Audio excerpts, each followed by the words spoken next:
Bonjour tout le monde. Est-ce que vous arrivez à m'entendre?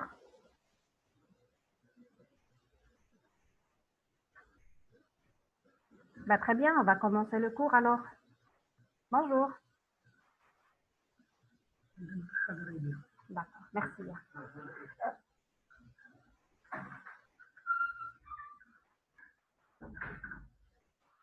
Alors, j'espère que vous vous portez bien.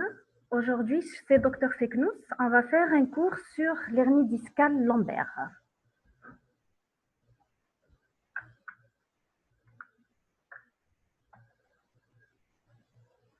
Donc, on va se fixer 3 objectifs pour ce cours.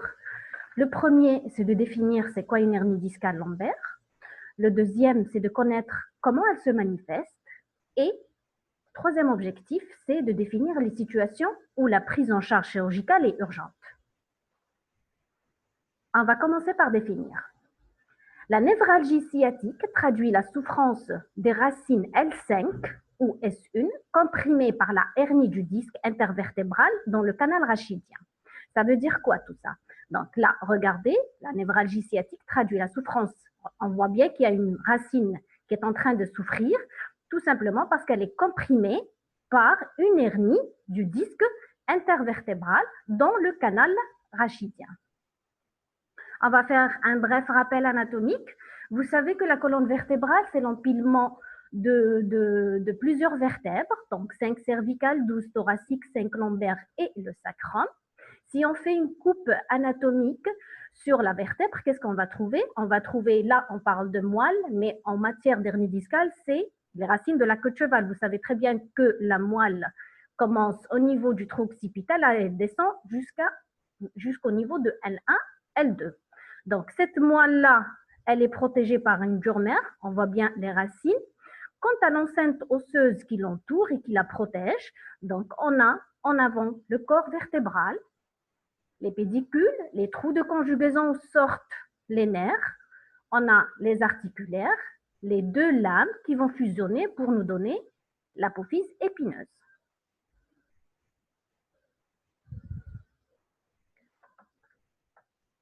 On a dit que c'était un empilement.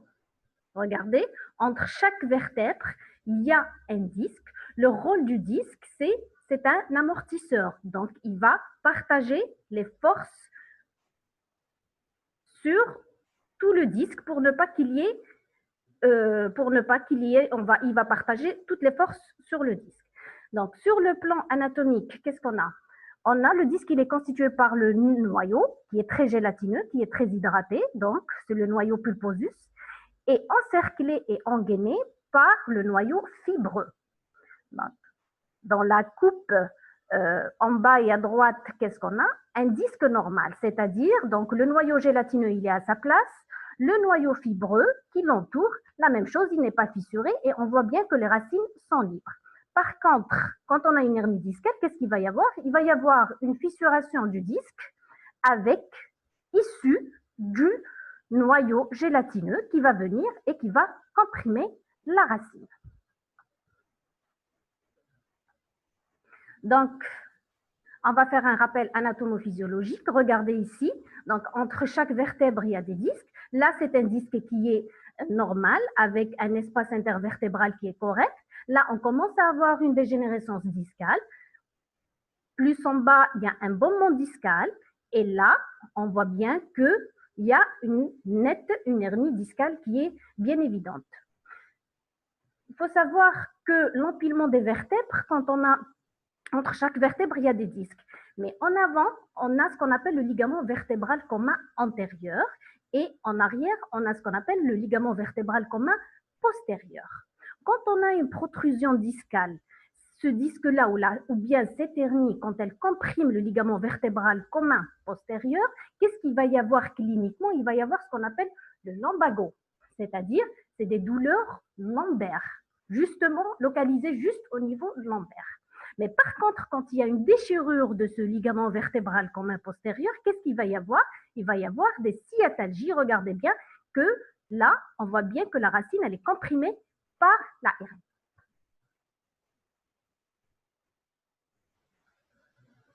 D'un point de vue clinique, qu'est-ce qu'on doit chercher? On doit chercher un syndrome rachidien et un syndrome radiculaire. Dans le syndrome rachidien, donc déjà, on va voir dès l'entrée du malade et l'inspection du malade, on va voir s'il adopte une attitude antalgique ou pas. C'est quoi une attitude antalgique? Il peut, le corps du malade, ou bien il peut adopter une position qui le soulage, c'est-à-dire il peut venir et il peut adopter une position, qu'elle soit latéralisée à droite ou à gauche, mais c'est une position qui le soulage. C'est là où il trouve son confort. On va chercher une syphose. On va vérifier les possibilités de mouvement dans le plan sagittal et dans le plan frontal. Ça veut dire quoi? On va demander au malade de faire des mouvements de latéralité à droite et à gauche, en antérieur et en postérieur. On va ce qu'on appelle aussi mesurer la distance doigt-sol pour permettre de voir, de mettre en évidence un blocage rachidien, c'est-à-dire on va demander au malade de toucher le sol, mais sans s'accroupir ou sans fléchir les genoux, et on va mesurer la distance.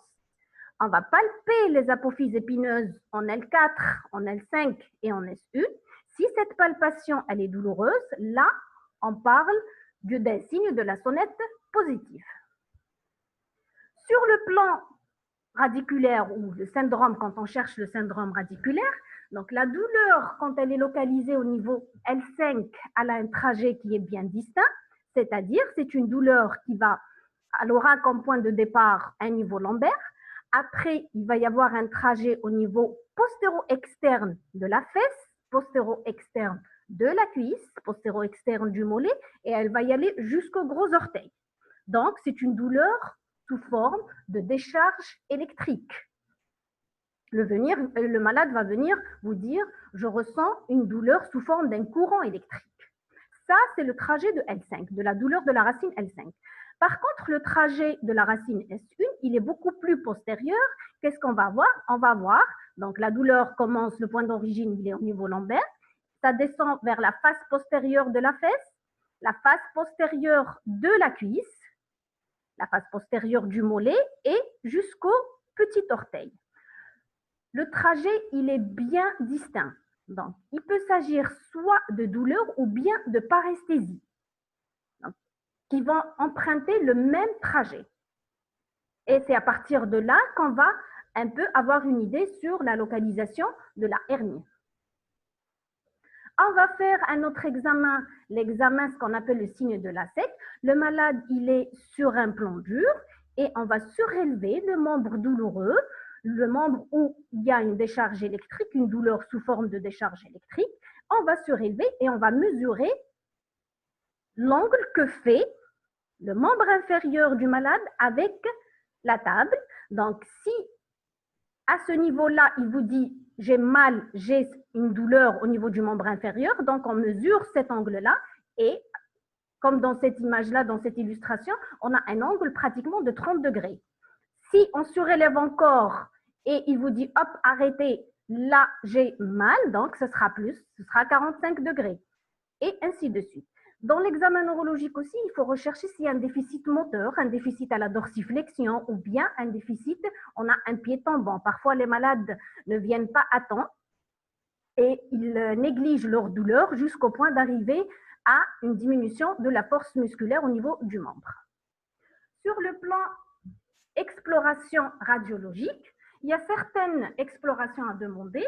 Donc, bon, on va parler de la radiographie standard. Bon, c'est vrai qu'elle ne pose pas, elle ne permet pas de poser le diagnostic, mais elle peut nous orienter vers une lésion osseuse, si c'est une fracture, parce que parfois, on peut être devant un malade qui se plaint de sciatalgie, mais suite à un traumatisme rachidien, suite à une chute, etc. Ou bien dans le cas des sujets âgés, quand il y a de l'arthrose. Donc là, ça, la radiographie permet de voir s'il y a un rachis arthrosique, permet aussi de voir s'il y a un pincement discal ou pas, et peut nous orienter si on peut soupçonner, elle nous permet de soupçonner une hernie discale et demander une TDM lombosacrée. Le scanner lombosacré, c'est l'imagerie clé pour poser le diagnostic. L'IRM, quant à elle, quand est-ce qu'on la pose, quand est-ce qu'on la demande, quand il y a une dissociation radioclinique, c'est-à-dire le malade souffre énormément, par contre sur le scanner, on ne voit rien. Donc là, on parle de dissociation radioclinique. Dans ce cas-là, on va demander une IRM lombaire pour mieux voir et visualiser le canal rachidien et au niveau lombaire. Et on la demande aussi quand on a un malade qui a été opéré pour hernie discale. Et dans ce cas-là, il faut qu'on fasse le diagnostic différentiel entre une fibrose qui est due à l'intervention chirurgicale ou bien réellement est-ce une hernie discale, une récidive d'une hernie. L'EMG, quand est-ce qu'il est demandé? On le demande si on constate lors de l'examen neurologique l'existence d'un déficit moteur. Là, on va demander l'EMG. Ça, c'est une radio du rachis lombaire ou lombosacré. Regardez, donc là, vous avez le sacrum. Là, c'est L5, L4 et L3. Donc, là, il y a un espace intervertébral qui est correct. Donc, là aussi. Mais par contre, on commence à voir ici, il y a un pincement discal. Et on voit aussi un début d'arthrose chez ce malade-là parce qu'on voit qu'il y a des becs, ce qu'on appelle des becs ostéophytiques. Ça, c'est une coupe scanographique au niveau lombaire. Donc là, on revoit les repères anatomiques qu'on a vus tout à l'heure avec l'apophyse épineuse, les deux lames, les articulaires, tout ce qui est blanc et os, le corps vertébral, etc. Là, c'est les trous de conjugaison. Et tout ce qui est gris ici, c'est tissulaire. Donc là, on devine qu'il y a une hernie discale. Regardez le trou de conjugaison ici, à droite, il est bien libre, donc la racine, elle est libre. Par contre, à gauche, on devine que la racine, à ce niveau-là, elle est bien comprimée. L'IRM, on a une image qui est plus nette. Donc, la même chose. Donc, on voit bien qu'il y a une grosse hernie à ce niveau-là qui comprime, par contre, là, du côté droit, donc qui comprime la racine. Et le trou de conjugaison ici, il est libre. La racine est libre et elle ne subit aucune compression de ce côté-là. Dans une coupe sagittale, donc regardez, là c'est le sacrum, L5, L4, L3 et L2. Là, on voit qu'il y a une protrusion discale, mais par contre là c'est une grosse hernie qui a franchi le ligament vertébral comme un postérieur et qui comprime les racines de la queue de cheval. Maintenant, on va passer aux formes cliniques.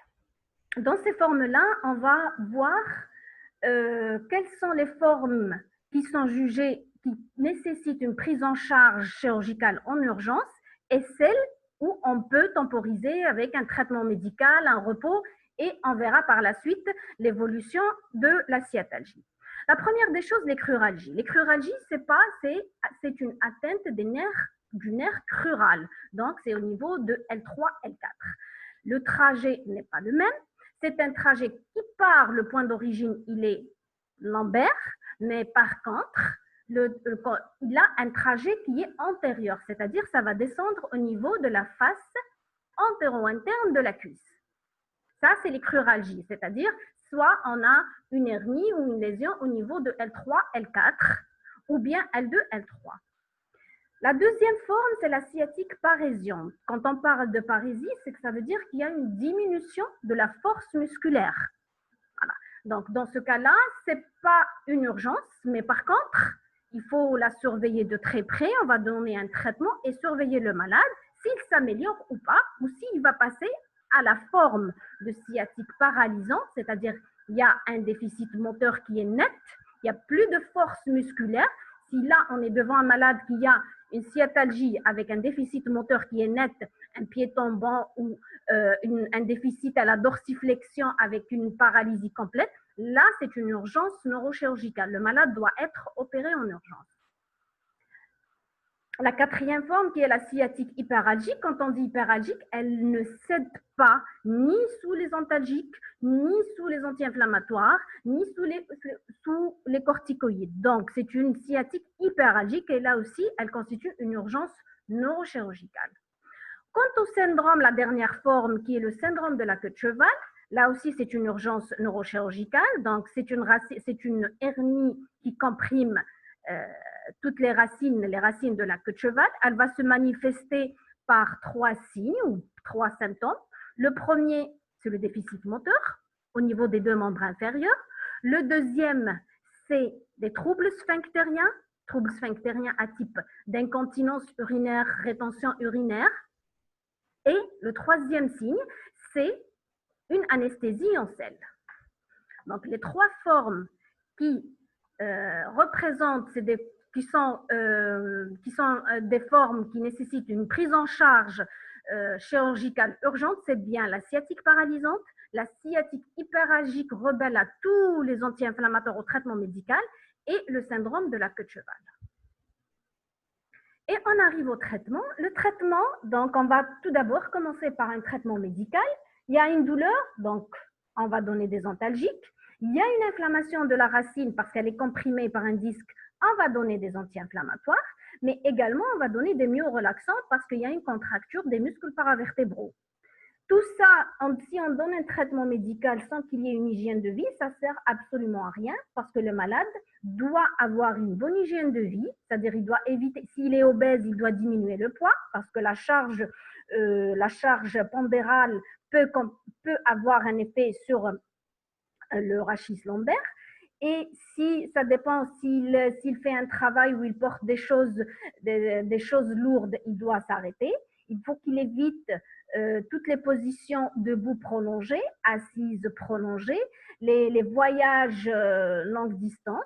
Il faut qu'il se repose, quoi. Après tout ça, on peut recommander aux malades de faire une kinésithérapie, c'est-à-dire de faire des séances de rééducation, de massage, mais sauf on le fait et on le recommande quand il n'y a plus de douleur. Quand il y a la douleur, la kinésithérapie va exacerber la douleur. Donc, après sédation de la douleur, le malade pourra être orienté pour faire des séances de kinésithérapie.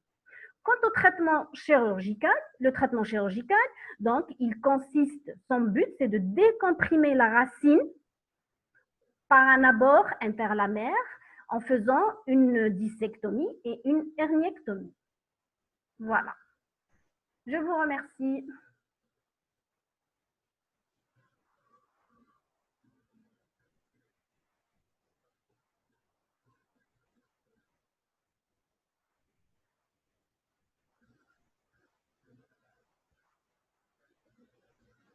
Est-ce que vous avez des questions?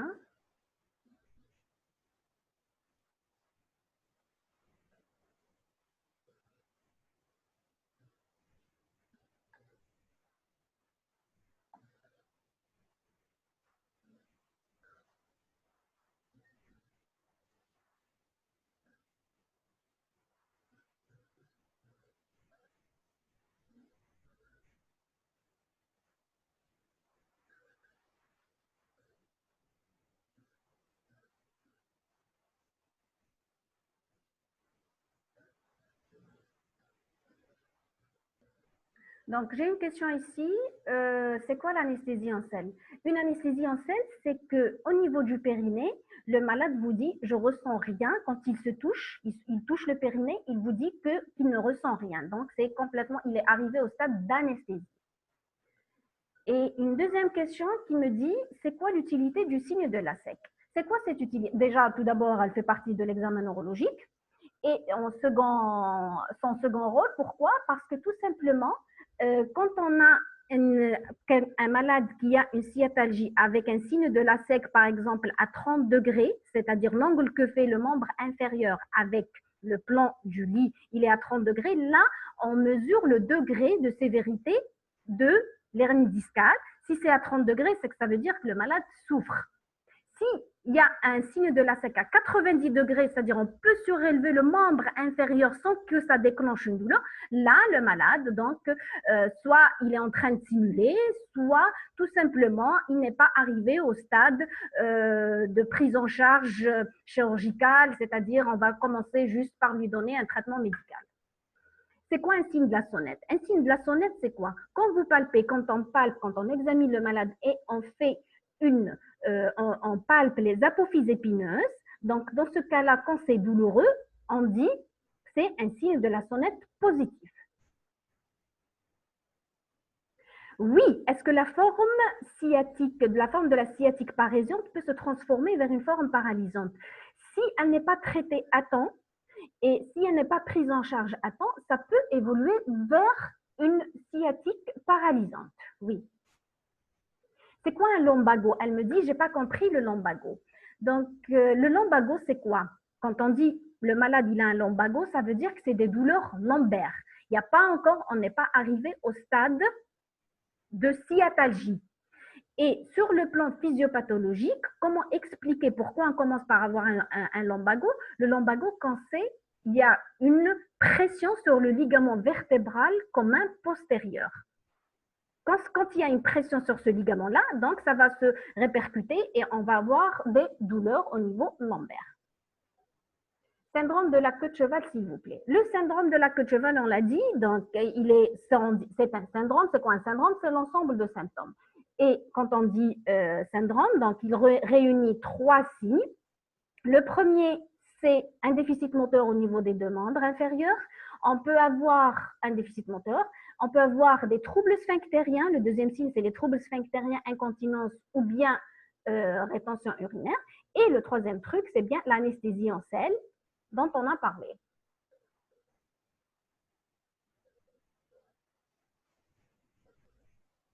Donc, on me dit à quoi ça sert la kinésithérapie après la disparition de la douleur. Bon, il faut savoir quand on voit le malade, quand il a des douleurs, il n'est pas à l'abri d'avoir un autre épisode de sciatique, même si ça a cédé sous traitement antalgique et anti-inflammatoire.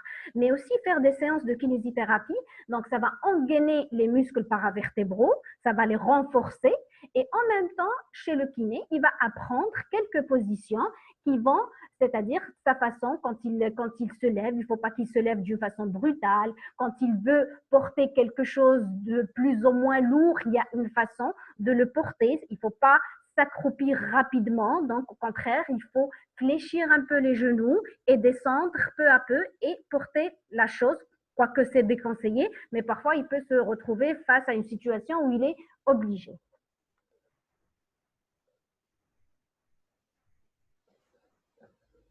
Est-ce que vous avez d'autres questions? Je vous en prie.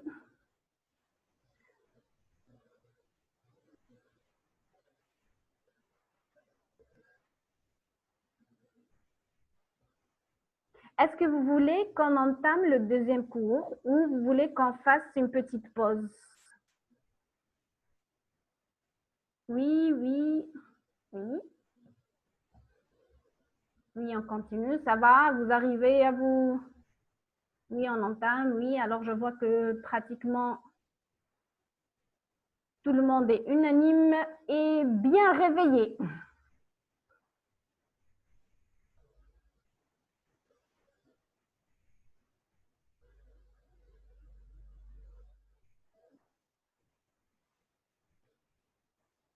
Attendez quelques minutes que je trouve mes repères.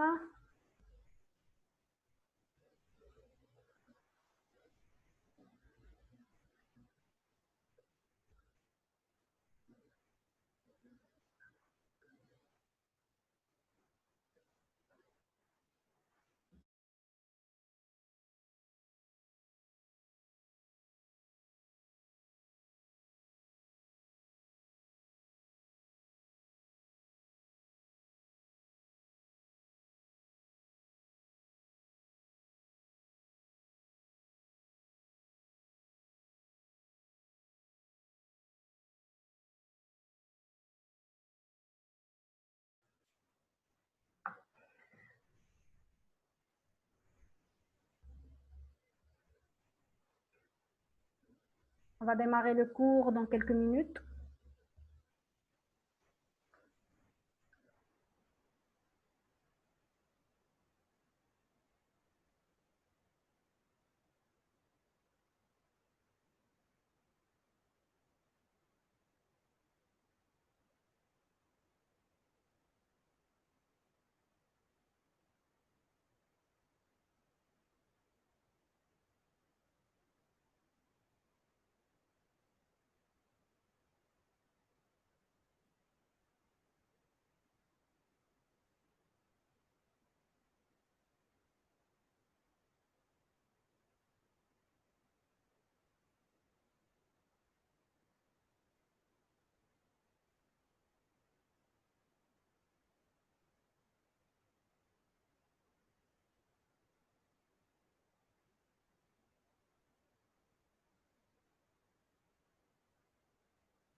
Alors, on va faire le deuxième cours, mais je vais vous demander d'attendre parce qu'on va juste arrêter la séance pendant 2 minutes et reprendre tout de suite après.